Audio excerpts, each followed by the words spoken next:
नमस्कार। कभी सोचा है कि आपका फोन सिर्फ आपकी खांसी की आवाज सुनकर ये बता सके कि आपको टीबी है या नहीं? जी हाँ, ये कोई साइंस फिक्शन की कहानी नहीं है। ये है आर्टिफिशियल इंटेलिजेंस यानी एआई की ताकत। और भारत जैसे देश के लिए ये टेक्नोलॉजी हमारी हेल्थ केयर में क्रांति ला सकती है, उसे पूरी तरह से बदल सकती है। तो आज हम इसी बड़े सवाल को समझने की कोशिश करेंगे। एआई हमारी सेहत का भविष्य है, ये तो तय है। लेकिन क्या ये भविष्य सबके लिए होगा या सिर्फ कुछ गिने चुने लोगों तक ही सिमट कर रह जाएगा? चलिए पता लगाते हैं। तो सबसे पहले ये समझते हैं कि हेल्थ केयर में एआई के दो चेहरे हैं। एक तरफ ये एक जबरदस्त दोस्त साबित हो सकता है, तो दूसरी तरफ इसमें कुछ खतरे भी छिपे हैं। जरा सोचिए, एक ऐसा एआई जो डॉक्टर की आंखों से भी ज्यादा बारीकी से एक्सरे और स्कैन को पढ़ सकता है, कैंसर जैसी खतरनाक बीमारियों को शुरुआती स्टेज में ही पकड़ सकता है। मतलब ये वो ताकत है जिसमें लाखों जानें बचाने की क्षमता है। लेकिन यहाँ एक बहुत बड़ी समस्या भी है, और वो समस्या है भेदभाव की। जब टेक्नोलॉजी को बंद कमरों में असल दुनिया से काट कर बनाया जाता है, तो वो अक्सर हमारे समाज में पहले से मौजूद भेदभाव को कम करने के बजाय और ज्यादा बढ़ा देती है। देखिए, कागज पर या किसी लैब के अंदर तो कोई भी एआई एकदम परफेक्ट लग सकती है। लेकिन जब वो एआई लैब से निकलकर असल दुनिया में आती है, जहां हर तरह के लोग हैं, अलग-अलग माहौल है, तब कहानी पूरी तरह बदल जाती है। असली दुनिया में काम करने वाली एआई को लोगों के बीच रहकर ही बनाना पड़ता है, वहीं परखना पड़ता है। और ये सिर्फ कोई हवाई बातें नहीं है। इसका जीता जागता उदाहरण अपने भारत में ही है।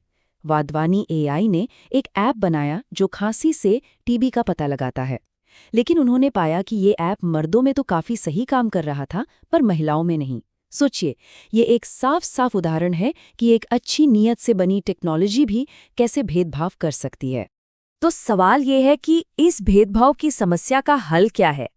इसका समाधान है एक नया नियम, एक नया तरीका। और वो नियम बहुत सीधा सा है, सबको साथ लेकर चलो। इस नए तरीके का एक खास नाम है को डिजाइन, हिंदी में कहें तो सह निर्माण। इसका मतलब बहुत आसान है। टेक्नोलॉजी को लोगों के लिए मत बनाओ, बल्कि लोगों के साथ मिलकर बनाओ। उन्हें सिर्फ एक यूजर नहीं, बल्कि अपना पार्टनर समझो। और ये होता कैसे है? इसके 4 बहुत ही आसान से कदम हैं। पहला, लोगों को ध्यान से सुनो, उनकी जरूरतें समझो। दूसरा, उनके साथ मिलकर उस टेक्नोलॉजी को बनाओ। तीसरा, उसे लैब में नहीं, असली दुनिया में असली लोगों के बीच परखो। और चौथा, जो भी सीखने को मिले उससे उसे लगातार बेहतर करते जाओ। सुनने की ताकत क्या होती है, इसका एक बेहतरीन उदाहरण सुनिए। एक हेल्थ ऐप जब आशा वर्कर्स को इस्तेमाल के लिए दिया गया, तो एक वर्कर ने बताया कि इस ऐप की वजह से गांव में उनका सम्मान कम हो रहा था। क्यों?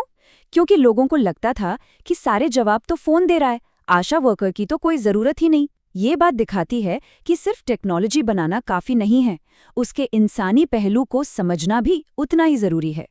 और मजे की बात यह है कि ये जो सबको साथ लेकर चलने वाला तरीका है ना, इससे भारत से कुछ ऐसी कहानियां निकल रही हैं जो आज पूरी दुनिया के लिए मिसाल बन रही हैं, उन्हें रास्ता दिखा रही हैं। इस सोच को समझने के लिए जरा इस रैंप को देखिए। शुरुआत में इसे सिर्फ व्हीलचेयर इस्तेमाल करने वालों की जरूरत को ध्यान में रखकर बनाया गया था। लेकिन हुआ क्या? आज देखिए, इसका फायदा उन लोगों को तो होता ही है, साथ में बच्चे, बुजुर्ग या कोई सामान ले जाने वाला, मतलब हर किसी को होता है। इसे कर्ब कट इफेक्ट कहते हैं। जब हम समाज के सबसे जरूरतमंद लोगों के लिए कुछ बनाते हैं, तो उसका फायदा सबको मिलता है। ऐसी ही एक जबरदस्त कहानी एक भारतीय रिसर्चर की है। उन्होंने एक मामूली से स्मार्टफोन का इस्तेमाल करके आंखों के कॉर्निया की जांच करने वाला एक डिवाइस बना डाला। एक बहुत ही छोटी सी खोज थी ये। और जानते हैं उन्होंने क्या किया? उन्होंने अपनी इस खोज को सिर्फ एक रिसर्च पेपर में पब्लिश किया और इसका पूरा डिजाइन, हार्डवेयर, सॉफ्टवेयर सब कुछ ओपन सोर्स कर दिया। मतलब कोई भी उसे मुफ्त में इस्तेमाल कर सकता है। और आज उस सिर्फ एक रिसर्च पेपर की वजह से दुनिया भर में कंपनियां बहुत सस्ते मेडिकल डिवाइस बना रही हैं। भारत से लेकर अमेरिका तक ये टेक्नोलॉजी आज लाखों लोगों की आंखों की रोशनी बचा रही है। तो ये सब बड़ी बड़ी बातें तो हो गईं, को डिज़ाइन, एआई, इनोवेशन। लेकिन सवाल ये है कि इन सब का हमारी आपकी रोज की जिंदगी से क्या लेना देना, ये क्यों जरूरी है? अच्छा, तो सुनिए, अगर आप एक स्टूडेंट हैं तो आपके लिए एथिकल टेक में करियर के नए रास्ते खुल रहे हैं। अगर आप कहीं काम करते हैं तो आपको ऐसे एआई टूल्स मिलेंगे जो सच में आपकी मदद करेंगे, आपकी राह में रोड़ा नहीं बनेंगे। बिजनेस के लिए फायदा ये है कि वो ऐसे प्रोडक्ट्स बना पाएंगे जो ज्यादा से ज्यादा लोगों तक पहुंचेंगे। और सबसे बड़ी बात, भारत के पास दुनिया को ये सिखाने का मौका है कि असली इनोवेशन जो सबके लिए हो वो कैसे किया जाता है। और आखिर में मैं आपको एक बहुत ही शक्तिशाली सोच के साथ छोड़ना चाहता हूँ। ये एक नारा है जो कहता है हमारे बारे में, हमारे बिना कुछ भी नहीं। मतलब अगर कोई चीज़ हमारे लिए बन रही है तो वो हमारी भागीदारी के बिना नहीं बननी चाहिए। यही को डिज़ाइन का, सह निर्माण का असली सार है। और यकीन मानिए, यही एक बेहतर और सेहतमंद भविष्य की चाबी है।